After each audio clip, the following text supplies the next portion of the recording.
we have a special treat. Usually, every day we have the sermon by just one person. Today we are going to have a couple, a wonderful, beautiful young couple. That is Son Cook and Son Mary Burns. So Son Cook is a mechanical engineer and Son Mary is a teacher, and also she's my kids teacher in Washington School. So I'm really privileged to invite them here.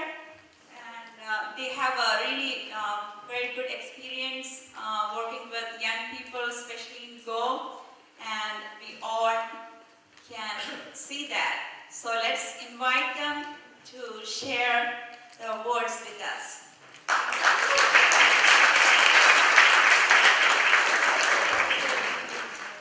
So my name is Son Cook Burns. This is my wife, Son Mary.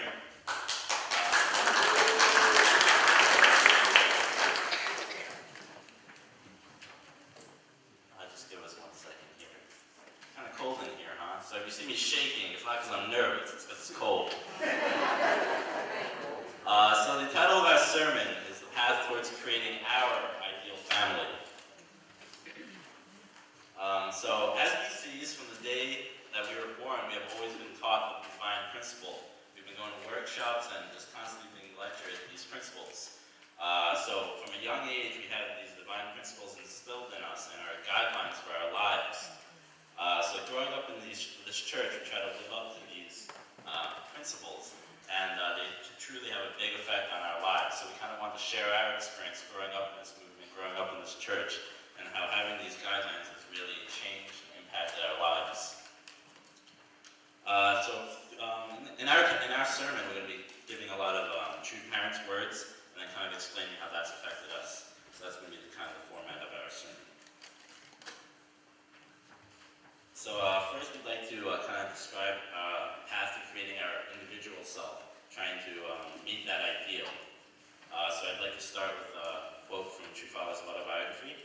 It's difficult to find young people today who are passionate about their lives.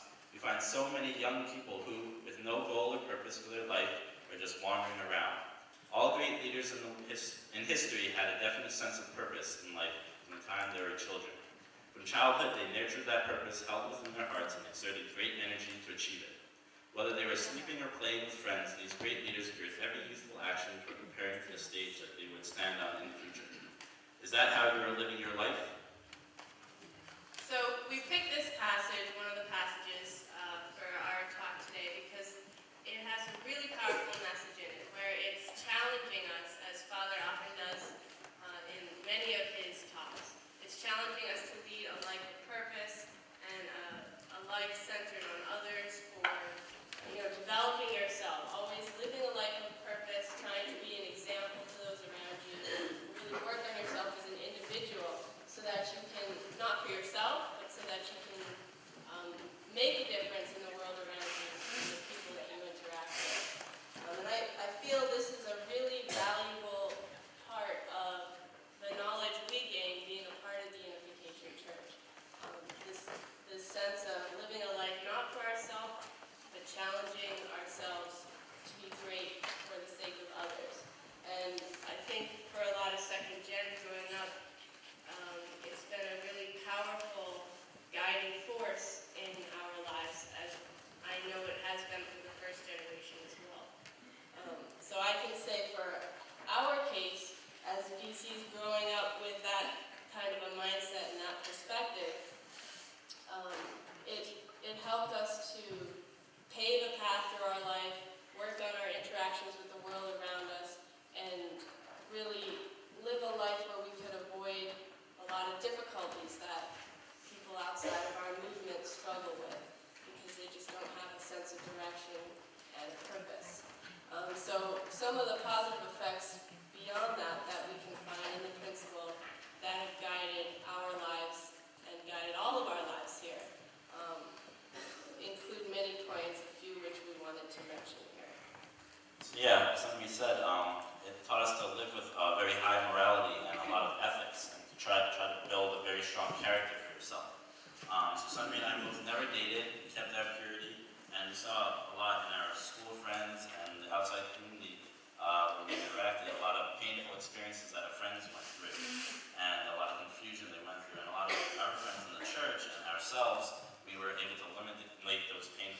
experiences. We were able to keep closer to God, and even in a more practical sense, it just kind of saved a lot of time so that we could do more productive things in our lives and improve ourselves. It is also principle teaches to develop a very strong character.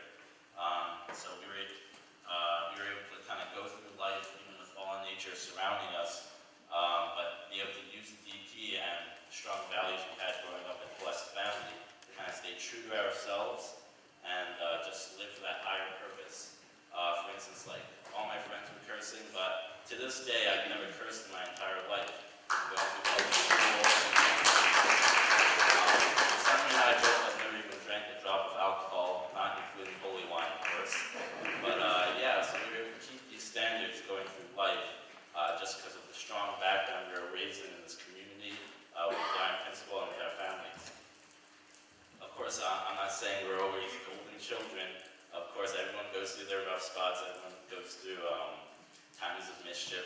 One small point, I was telling Sunray the other day that when we were little, I forget why we were talking about this, but me, Raymond, my brother, and a friend, my friend used to live in an apartment building, and we had these carpeted elevators.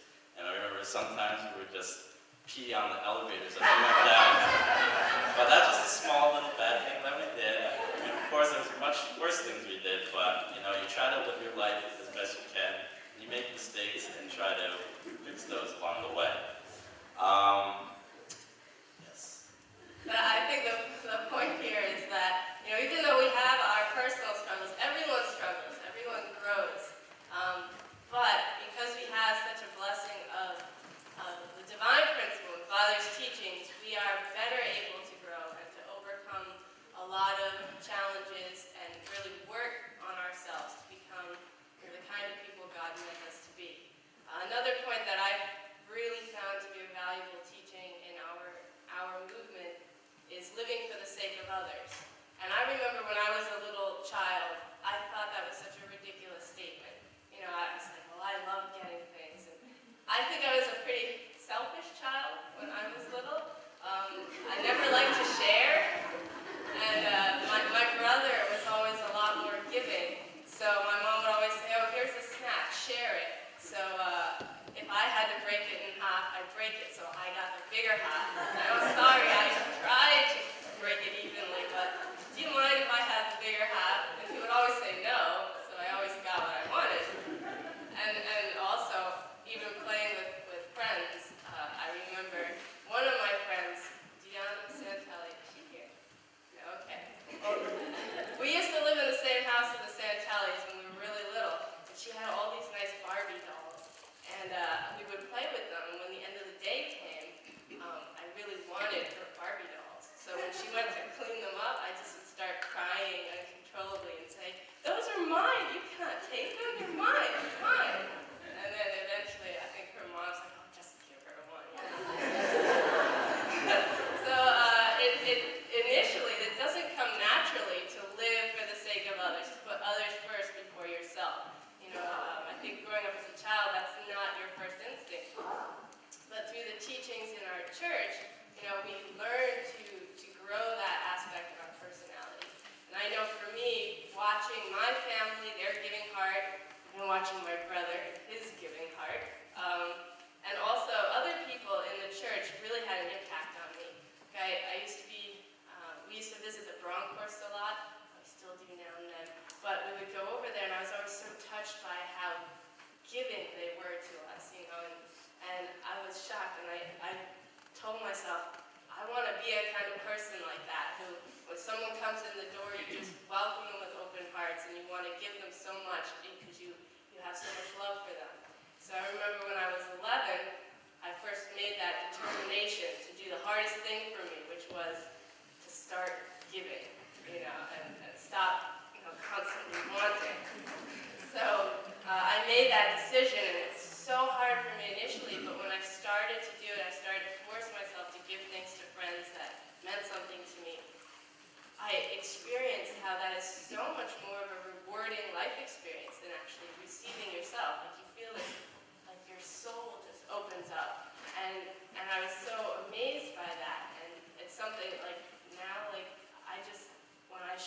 have so much more fun shopping for other people than myself, but that's something that our faith has been teaching us and encouraging us towards. And it's a way of thinking that doesn't normally come naturally. So I think that's a really valuable teaching that True Father has given us.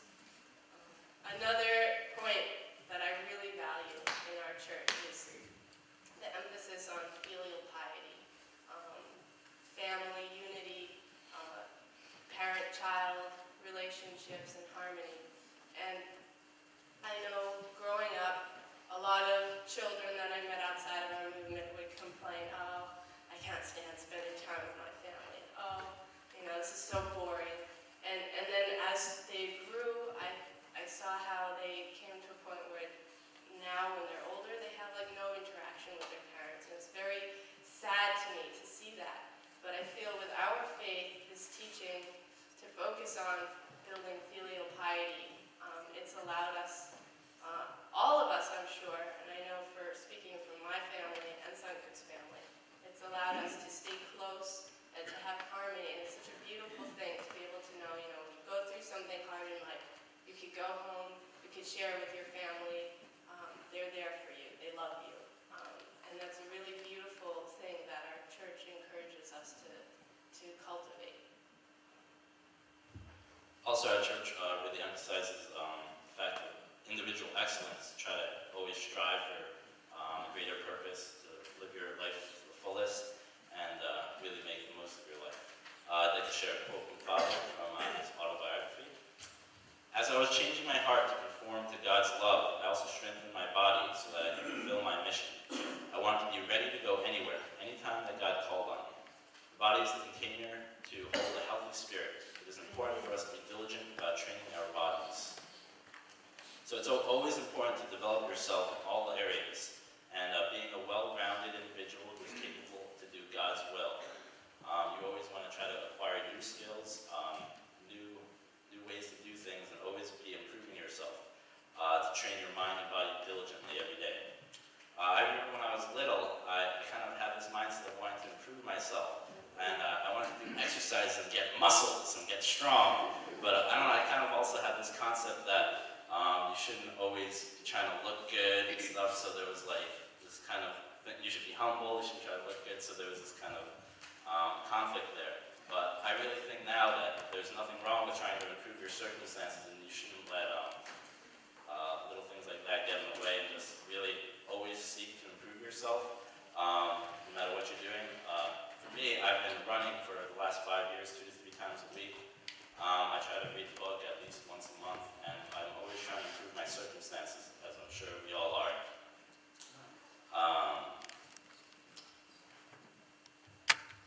So, as a young person, I feel like all of what we said is kind of in the building stage, and you're young and you're trying to work on yourself.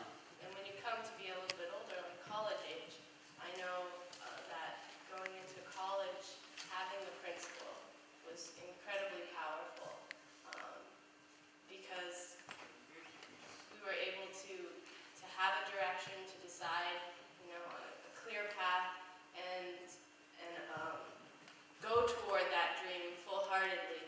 Whereas a lot of other young people who I knew, friends outside of the movement, a lot of them kind of were very wishy-washy and ended up getting themselves into a lot of trouble because they didn't have that focus that your father always talks about.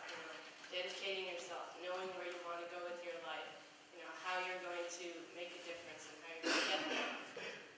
I think that the principal is a really great asset for all of us here, and also for a lot of the blessed children, especially as they go into college and start to build their individual lives. It gives us such a strong foundation upon which to navigate through the world. And I think, there's a lot of VCs who maybe struggle a little bit with the church now and then, or distance themselves a little bit, but I think that's okay, because deep down, I truly believe they never forget about the foundation that they were raised in. And they have that core guide in their life.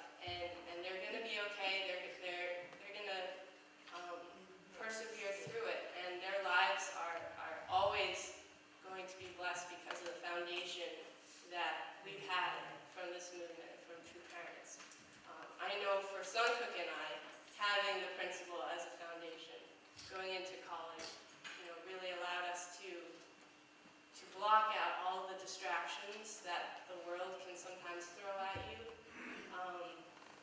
and to really focus on something that was substance and meaningful. We both picked very clear paths, and also based on the principle, we made our decisions for career and life choices early on, thinking not of ourselves, but of our future families, and what kind of a future we want to build. His father is always talking about that, and it's something that I think each of us take to heart in our own ways. And so for me, I decided to study art and education because I wanted a career path that I didn't think would interfere with eventually having a family and wanting to support a husband. I didn't want something that would be in conflict with that. And so going into college, I already was thinking of my future family, even though neither of us were matched or blessed at that point. But I think that's something all of us have with this church, is this sense of looking forward and of planning for the future and for our future families or our current families, rather than just focusing on our individual interests. Yeah. I'd also like to share a little bit about my college story. My father actually never encouraged any of us to go to college. He always told us that the worst experience in his entire life was college. He had a rough time with alcohol and drugs there, and so growing up, like many of you, I never heard, you got to get a good education, you got to go to college. Instead, I heard, college was the worst decision of my life. However, in summary, had already begun thinking about my future and my most important life goal. And growing up, I knew that my life goal was to create an ideal family, like the family I grew up in. I really loved growing up in my family. To this day, I've not come across a set of parents greater than my own.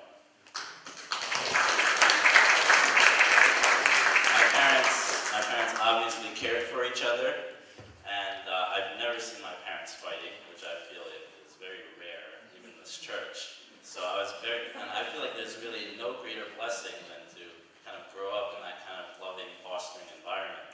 And that's the same kind of environment that I would like to give to my family one day. So I really wanted to strive for that. And but I also really wanted to create a strong financial foundation for my family to make things easier. I feel like that was one thing we had lacking in our family, and I'm sure many blessed families all have similar situations. And so for that reason, I really wanted to go to college, and I really wanted to get a good education. With this goal in mind, I began earnestly looking for ways to fund my college education. I came up with a plan to buy and sell cars my senior year of high school. My dad had made good money with this in the past, so he kind of inspired me to do something like that. And I really didn't want to burden my parents to figure out a way to pay for my college, so I really wanted to take it on myself. And so since it was my goal, I wanted to try to use everything I had to kind of go for that. So I began working at Taco Bell after school in my senior year. I worked there for 6 months, and finally accumulated enough money to buy, enough cash to buy my first car. I gave my 2 weeks notice after 6 months, and the same day I stopped working, I bought my first car. I fixed it up teaching myself through YouTube, and a month later sold it. I sold it and almost doubled my initial investment, actually more than doubled my initial investment. I went on to sell 13 more cars and successfully paid for my entire college tuition.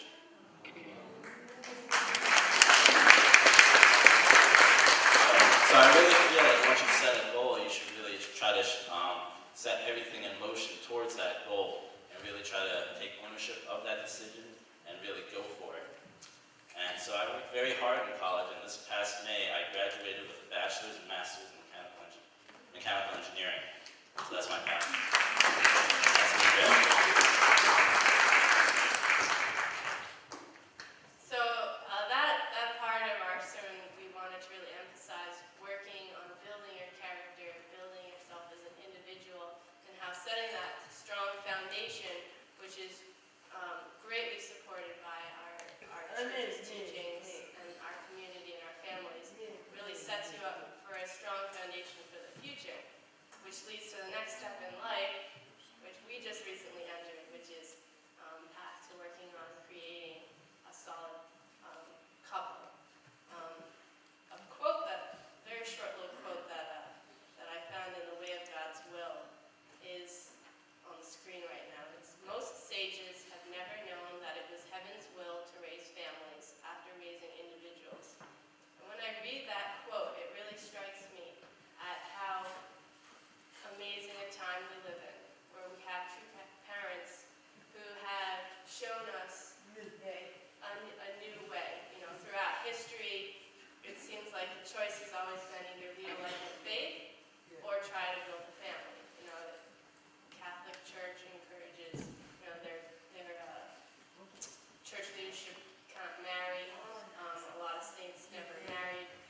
But the beauty in our church is the idea that the family is the way that you can truly reach God's heart and can truly change the world. And I think that that's really a powerful teaching that we have. And True Father gave us that knowledge. But even more incredibly than that, he gave us the incredible gift of the matching and the blessing, which is so powerful and such a precious way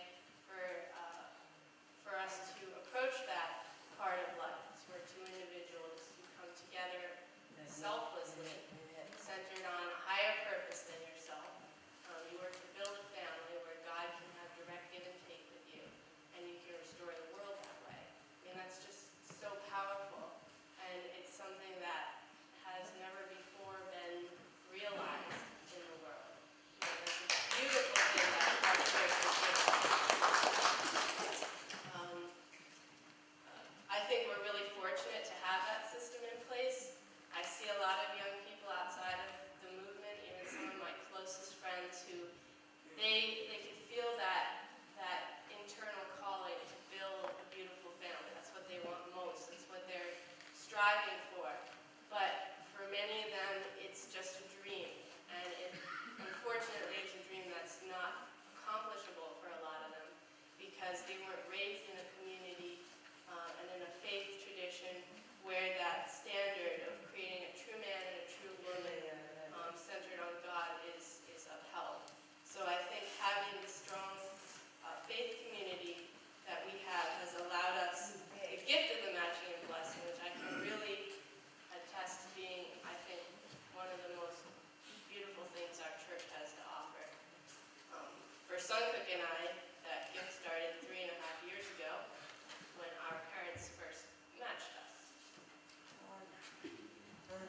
Sure. So we were matched actually on my birthday 3 years ago, July 22nd, 2010. But even before that, our story kind of began. Sunmi and I actually worked at and go the local youth ministry here for a while. I've been volunteering for a couple of years, and Sunmi had just joined. And yeah, we kind of interacted a little bit, but not more than any other person can go. But yeah, our families kind of recognized that we got along together well. So one day after Sunday service, Sunmi's mom approached my dad and just kind of started talking. And from there, they talked about it, set a 40-day prayer condition, and met every Saturday while we were at Go. They met behind our backs to discuss our possible futures. But anyway, yeah, so they kind of prayed about it for 40 days and really sincerely thought about whether they wanted to match us together and whether it would be a good idea. And after 40 days, they decided that it was a good idea. And that night, when we came home from Go, they would each approach us separately and tell us that they wanted to match us to each other. So on Sunry's side, we got home from Go and my parents were there, and I got home from Go with my brother. And my parents pulled me aside and said, you know, we've been really praying about your matching, and there's someone that we think would be a really good match for you if you'd like to consider it. We met with Suncook Burns' parents, and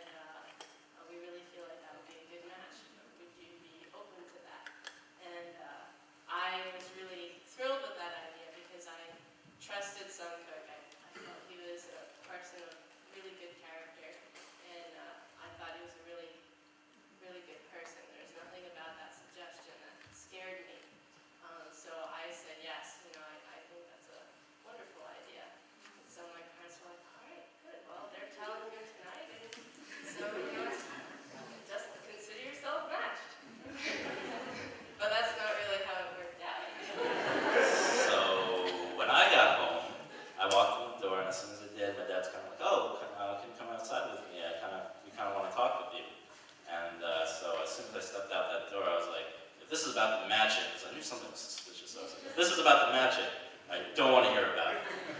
And the reason I was thinking about the matching was that night, actually, at Go, Leilani Owens had announced that she just got matched. So I was telling everyone at Go, oh, I'm not going to get matched. I'm going to wait till after I graduate 3 years later, and then I'll get matched. So all you guys are going to get matched before me. So yeah, when I got home and my parents were saying something like that, I was just, no way. Don't even consider it. Don't tell me who it is. No, it's not true. You said that. You screamed, no! Don't tell me her name! You screamed it. This is an over-exaggeration. But anyway, it was something like that. So yeah, so I said, don't tell me, but my dad really liked Sunray. So he said, just don't close your mind to it, just give it a few days to think about it. And I did. Also that night I kind of asked well anyway, that's not important. Anyway, so I kind of began to think about it, and I told my dad like a couple days later, yeah, I'm going to really think about it. I want to take the next 3 months to think about it. I want to decide on my birthday, which was 3 months later, whether I want to kind of enter into the matching phase. I didn't want to say yes or no to the person, but I just wanted to know myself if I wanted to get matched or not. So back to Sunday. See, this is the beautiful thing about our church matching. It's such an interesting way. Each of us has such a unique story. But anyway, back to me. My parents woke me up the next morning at 6 a.m. and shook me out of bed because Mr. Burns had called and said, oh, Suncook's not ready. I hope you didn't tell Summer yet because, you know, it's kind of awkward now. He's not ready to think about the matching. So they shook me awake and they're like, oh, what we said yesterday, we need to forget about it. You know, just pretend it didn't happen. You know, apparently there's something wrong on their end. Suncook's not ready to be matched. That's what they said. And I was like, oh. And I didn't believe that excuse. He's not ready to be matched. It's like, he's rejected me. He knows who I am. And he doesn't want to marry me. So like the next 3, and I was like, oh, this is going to be so awkward going to church, going to go and seeing him there, and it's going to be really uncomfortable. But when I went back to church the next week, he treated me exactly the same way, as if nothing happened there, and on his side, nothing did, because he didn't know. But I was like, wow, he still treats me like a gentleman. You know, he clearly doesn't want to marry me. Well, then I'm going to pretend that nothing happened either. So I just kind of threw the idea out of my head, and for like the next 3 months, I'm like, that idea is off the wall. So I'll just put it out of my head. But 3 months later, on his birthday, the issue got revisited, and I was like, oh, I don't want to really go through this again, you know. But apparently, you know, my parents were like, well, on his end, he wants to consider it now. So. Yeah, so I'd kind of taken that 3 months to really pray about it every day, talk to a lot of my blessed friends already, and kind of ask their opinions, and just really had to make this decision on my own. So I really took that time to really deeply consider it. So after that 3 months, I did tell my dad that, okay, I did want to consider it. And also, by that time, I kind of had hints and inklings about who the person was, because my sisters were very curious, and Grace was like, what color eyes does she have? So my dad said mistakenly that her eyes were blue, and Sunbee's were actually green. But and then Grace went up to Sunbee one day and was like, what color eyes do you have? And yeah, so she's like, wait, your eyes are blue? And I don't know, just like, oh. Anyway, and also like coming home from Junction one day, get out of the van, and Mr. Allen's there. He comes, he's like, oh. He starts talking to me for like 20 minutes, and I'm like, wow, this is weird. And so I had a little idea of who this person might be. So during that 3 months, I was also kind of thinking about Sunray. And so day of my birthday, I asked my dad to kind of talk to her parents and see if we can get a meeting going. So that night we met. So we met on his birthday, and we got together at my house and went for like 4 hours. Oh. And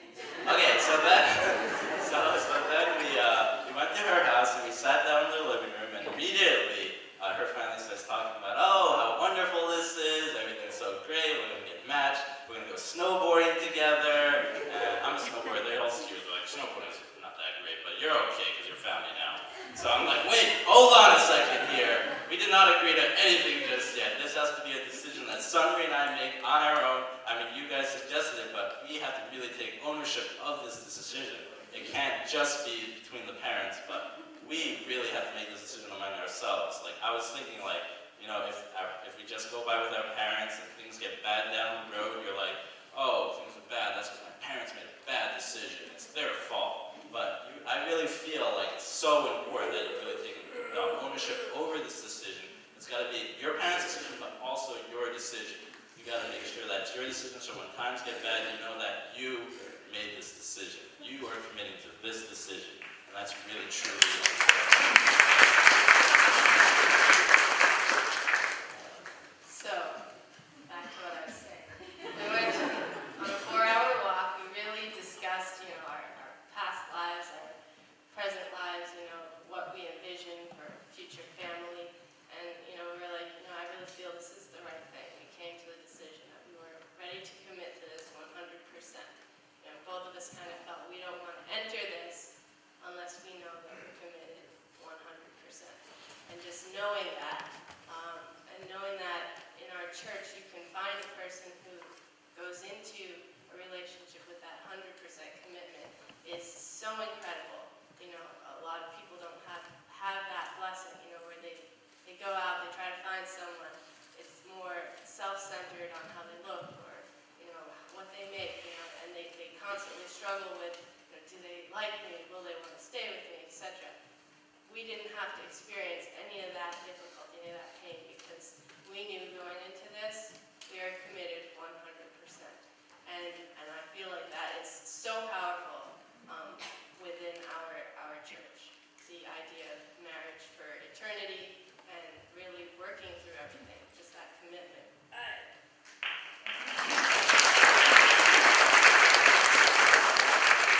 So actually, that very night, we decided to get matched. We made that decision for ourselves and with our parents. And usually people take a couple months for this kind of decision, which we actually recommend. But we had been thinking about it for those kind of 3 months, so we did make that decision anyway.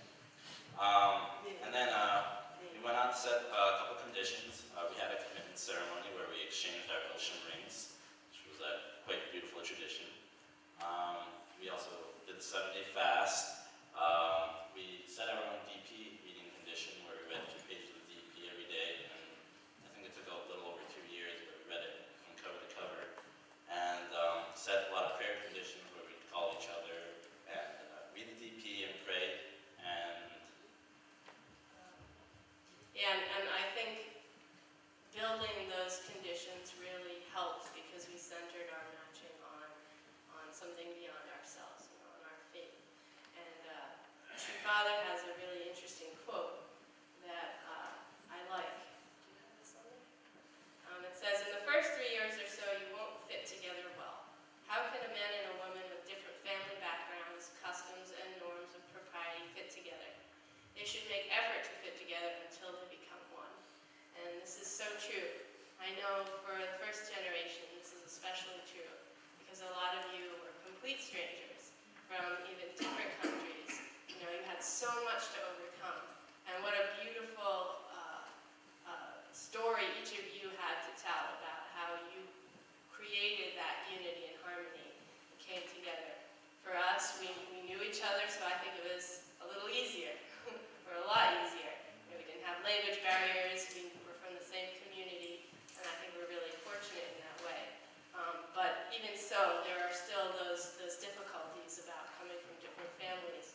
And I think having the matching period as a tradition in our faith is really powerful because it allows you that time where there's no physical interaction, where you can truly grow your brother-sister heart to one another, build a relationship of trust between one another, really focus on becoming united before you bring in a romantic element.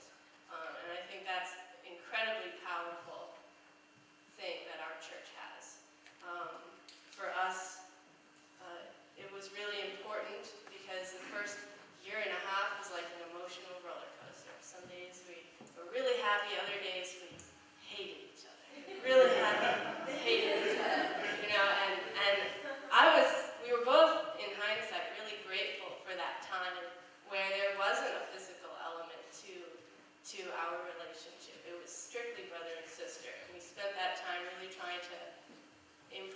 ourselves for the sake of our spouse. We did a condition to work on our family relationships. We're like, instead of focusing on us, why don't we go home and really invest the next 40 days into, loving our family, making sure our relationships with our siblings are as best as they can be.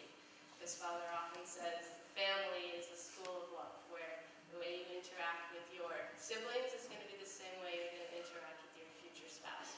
If there's a problem there, then you can expect that problem later on in your life. So with that knowledge, we went into our relationship really trying to improve the areas of life that we could.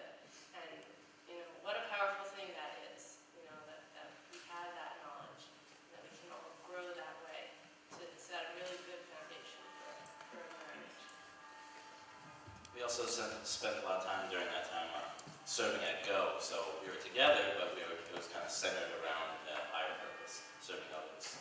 But of course, there was some romance involved. These two people. And during that matching phase, I actually proposed to Sunmarie. And so we did have, we were just building our relationship and getting ready for the blessing. And we actually skipped the first blessing, which kind of happened 2 months after our matching. We kind of felt that was too quick. So we went to the next blessing wasn't for another year and a half, which actually felt like a really long time. So we were very excited when they announced the March 24th, 2012 blessing, which we decided to go to. And so we decided we wanted to make the effort to go to Korea. I'll explain this photo in a minute.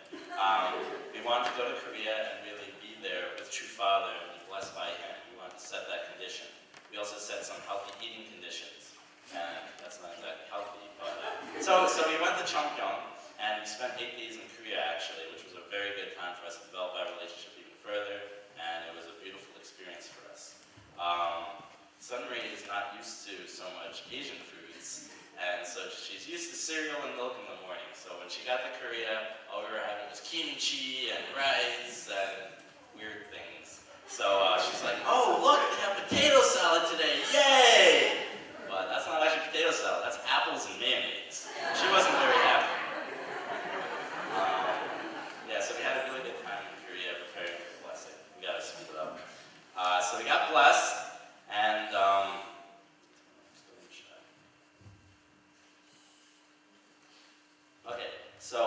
so after we got blessed, we decided actually not to consummate our marriage right away. There's usually a 40-day waiting period anyway, but we really felt like, well, here's a quote from True Father. It says, "Even before your children are born, give them your heart for preparing their future." And we kind of really believed that. I was still going through school, and we really didn't feel like we were prepared to have a child. And we really felt like once we entered that conjugal relationship, we really had to have that heart of really wanting a child, if a child were to come. So we really felt like we should abstain for a little longer and wait for me to finish up school. So we did that. So we waited a whole another year and a half almost. And we actually had a legal wedding ceremony, which kind of marked that beginning of living together and starting that kind of conjugal relationship. So we got legally married this past June, and Reverend Pomance was our officiator. We had a beautiful wedding, but the wedding was less so for ourselves and more for an opportunity to give our extended relatives the chance to attend a church wedding. Because I think an important part about second gen getting blessed now is the opportunity to give our parents' family the chance to embrace that God-centered marriage. Whereas I know for a lot of first generation, that was a big difficulty when they joined our church for their family to accept that decision, which kind of made a bad spiritual foundation for the family. So through having the wedding, we really felt like we could restore a lot of family difficulties that have been, hidden under the carpet for the past 20 years, 25 years, and through having the wedding, we could find the power, we could see the power of how it impacted our families. We had cousins from Europe who, we pretty much thought we'd never interact with again, and they decided to make the decision to fly to America and be there for us. And, we had aunts who came and didn't talk to our parents for years, and they came and showed their support. And I think that was a really powerful outreach tool that, you know, some young couples now are making that decision to have a wedding, others are not, you know, it's everyone's choice, but I think it was a really powerful thing that we could share in a way of trying to reach out to our extended family through our marriage. So, Yeah, I was also able to invite a lot of my school friends, which was also kind of cool. So after getting married, we took a honeymoon to Hawaii, and yeah, we kind of had the whole summer off and had a nice time. And we both started our jobs in this past September. Suddenly started as an elementary art teacher in Nutley, and I'm starting as a mechanical engineer in Picatinny Arsenal in Dover. And every day we can truly feel what God has done for us in our lives.